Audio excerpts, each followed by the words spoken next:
Ketosis may cause digestive problems. Dietary changes can sometimes lead to digestive issues.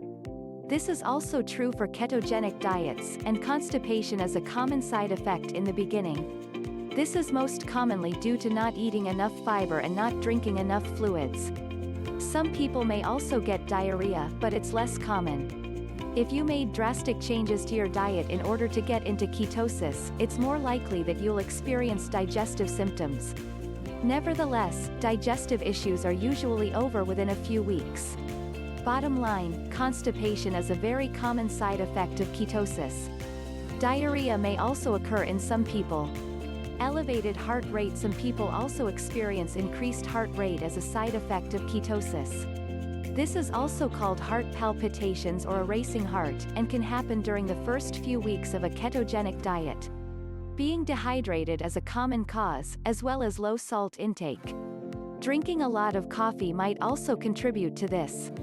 If the problem doesn't stop, you might need to increase your carb intake. Bottom line, a ketogenic diet can increase heart rate in some people, but staying hydrated and increasing your salt intake may help. Other side effects of ketosis. Other, less common side effects may include ketoacidosis. A few cases of ketoacidosis, a serious condition that occurs in uncontrolled diabetes, have been reported in breastfeeding women, likely triggered by a very low-carb diet. However, this is extremely rare. Kidney stones. Although uncommon, some epileptic children have developed kidney stones on a ketogenic diet. Raised cholesterol levels. Some people get increased total and low-density lipoprotein (LDL) cholesterol levels. Bottom line, less common side effects include issues for breastfeeding women, kidney stones in epileptic children, and raised cholesterol levels. How to minimize potential side effects. Here's how to minimize the potential side effects of ketosis. Drink plenty of water. Make sure to drink at least 68 ounces 2 liters of water a day. A significant amount of water weight is lost in ketosis, especially in the beginning. Get enough salt. Sodium, a crucial electrolyte, gets excreted in large amounts when carb intake is reduced. Replenish your salt by adding it to foods or drinking broth. Increase mineral intake. Foods high in magnesium and potassium may help relieve leg cramps. Avoid intense exercise. Don't push yourself too hard while you're adapting to ketosis. Stick to moderate levels of exercise in the first week or two.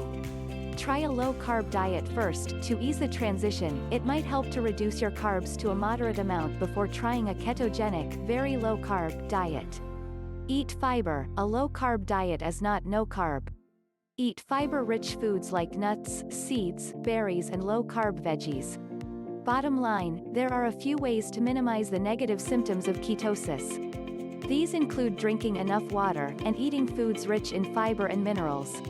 Ketosis is healthy and safe, but is not suitable for everyone. Being in ketosis has been shown to have powerful benefits for certain people, such as people with obesity or type 2 diabetes and children with epilepsy.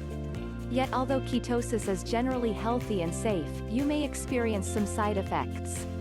These include the low-carb flu, leg cramps, bad breath, and digestive issues. However, these effects are usually temporary and should go away within a few days or weeks. Diet and lifestyle changes can also help minimize these effects. Additionally, it should be noted that while getting into ketosis has obvious benefits for some people, it is definitely not for everyone.